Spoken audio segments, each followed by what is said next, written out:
एक गांव में बहुत से लोग रहते थे और उसी गांव में एक भोला नाम का लड़का भी रहता था।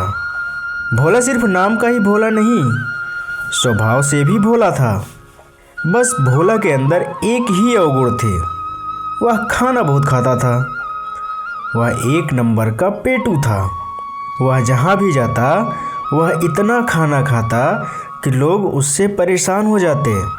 यहाँ तक तो उसके घर वाले भी भोला से इतना ज़्यादा परेशान थे कि वह उसे ठीक से खाना भी नहीं खिला पाते थे। सारा दिन बैठकर खाता रहता है, कुछ काम धाम करता नहीं है, बस जब देखो खाना खाना। भोला से उसके घर वाले इतनी ज़्यादा परेशान हो गए थे कि उन्होंने भोला को घर से ही निकाल दिया। अरे निकल जा हरामखोर हमारे घर से, हम तुझे इतना नहीं खिला सकते। अब भोला निराश होकर के घर के बाहर पैदल जा रहा था। कुछ ही दूर गया था कि उसे एक आदमी मिलता है। अरे भोला भाई, कहाँ जा रहे हो? अरे कहीं नहीं, घर वालों ने घर से निकाल दिया और मैं ऐसे ही घूम रहा हूँ। अरे वजह क्या है, बताओ तो सही। पहले मुझे तुम खाना खिलाओ, तब मैं तुम्हें वजह बताऊँगा कि मेरे घर वालों ने मुझे क्यों घर से निकाला। वह आदमी सोच में पड़ जाता है और देखता है कि भोला को भूख लगी होती है। वह आदमी भोला को अपने घर ले जाता है और उसे खाना खिलाता है। धीरे धीरे करके भोला इतना खाना खाता है कि उस आदमी के घर का सारा राशन ख़त्म हो जाता है। अरे भाई भोला, अब मुझे माफ़ कर दो। मैं समझ गया कि आखिरकार तुम्हारे घर वालों ने तुम्हें क्यों निकाला है। समझ गए हो ना, लेकिन तुम तो मुझे आधा पेट ही खिला पाए, पूरा तो खिला नहीं पाए। मुझे माफ़ कर दो भोला भाई, तुम इतना खाते हो मुझे पता नहीं था। एक काम करो, तुम चले जाओ संतों की शरण में, वहाँ पर अथाह अनाज का भंडार है और तुम्हें खाने के लिए कोई रोकेगा भी नहीं।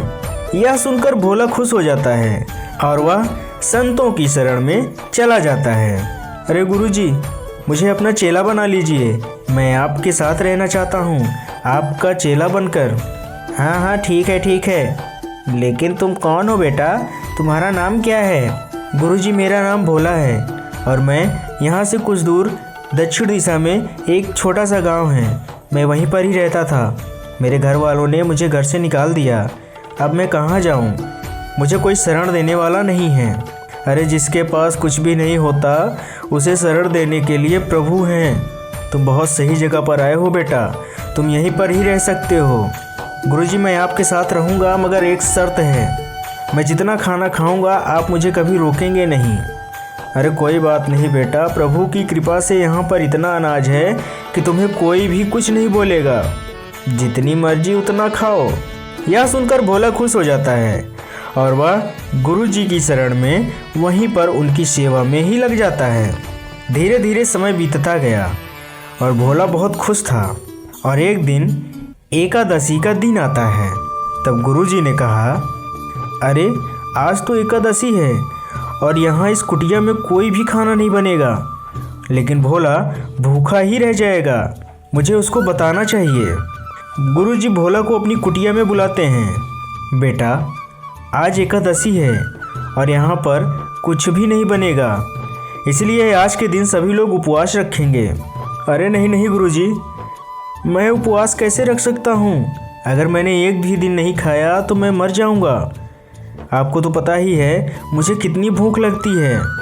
गुरुजी को भोला की बात सही लगती है और गुरुजी भोला को थोड़ा सा राशन देकर कहते हैं, ठीक है बेटा, ये थोड़ा सा राशन है, इसे तुम ले जाओ और जंगल में जाकर इसे पकाकर पहले प्रभु को भोग लगाना, फिर उसके बाद खुद खाना।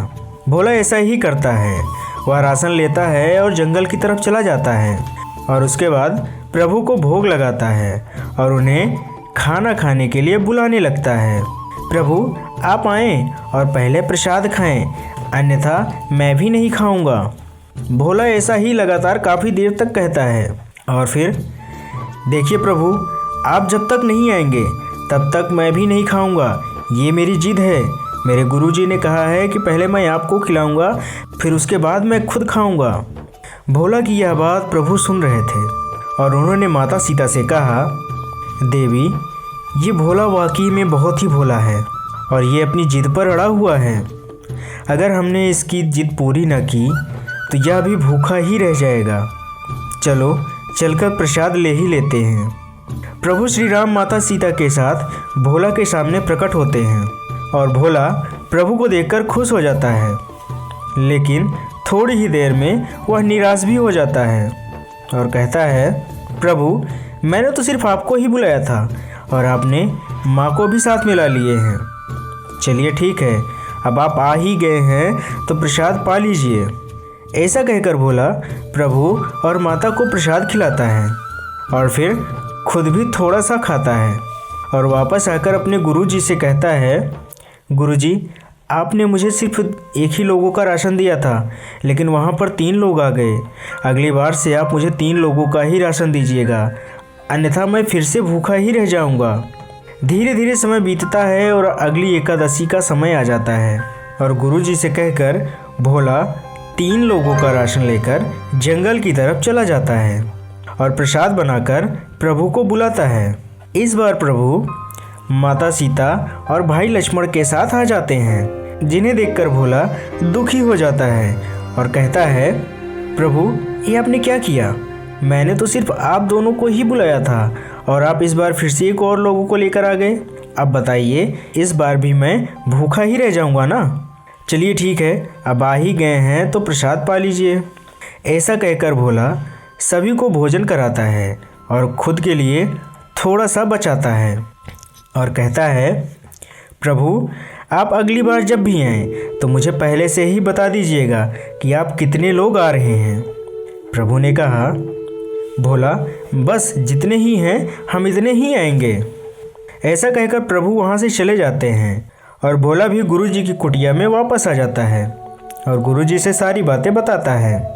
धीरे धीरे समय बीतता जाता है और फिर से अगली एकादशी का समय आ जाता है और भोला अपने गुरुजी से कहता है, गुरुजी पिछली बार आपने सिर्फ 3 लोगों का ही राशन दिया था, लेकिन वहाँ पर लक्ष्मण जी भी आ गए थे तो 4 लोग हो गए और मुझे भूखा ही रहना पड़ा।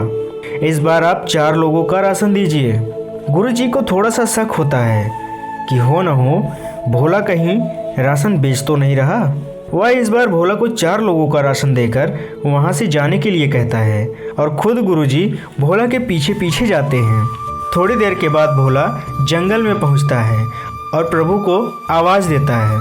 पिछली बार तो सिर्फ 3 लोग ही आए थे, लेकिन इस बार 4 लोग आ गए, जिनको देखकर भोला और भी क्रोधित हो गया और कहने लगा, ये क्या प्रभु, आपने तो कहा था कि हम सिर्फ 3 ही आएंगे और लेकिन आप 4 लोग आ गए। इस बार तो मैं पक्का ही भूखा ही मर जाऊंगा।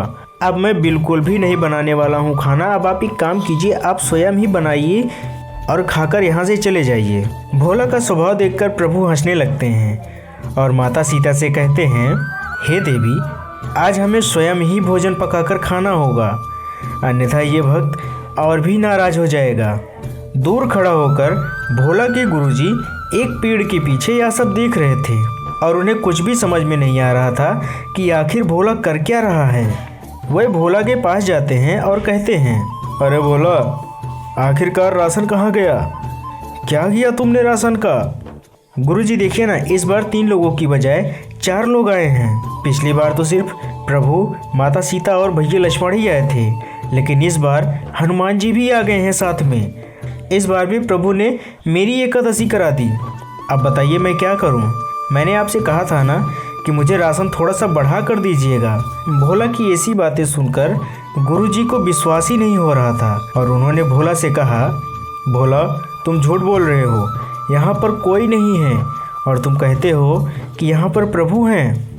भोला प्रभु की चरणों में गिर पड़ा और उनसे निवेदन किया, हे प्रभु, जिस प्रकार आपने मुझे दर्शन दिया है, कृपया करके मेरे गुरुजी को भी दर्शन दीजिए। तब भोला के लाख विनती करने पर प्रभु ने भोला के गुरुजी को भी दर्शन दिए। गुरुजी भोला के चरणों में गिर पड़े और भोला से कहा, भोला, आज तुम्हारी वजह से मैं धन्य हो गया। आज तुम्हारी वजह से मुझे प्रभु के दर्शन मिले। प्रभु मुझे माफ़ कर दीजिएगा। मैं ज्ञानी होकर के भी अज्ञानी था, जो मैं पहले आपको समझ ना सका और आपने इस अज्ञानी भोला को भी दर्शन दिया।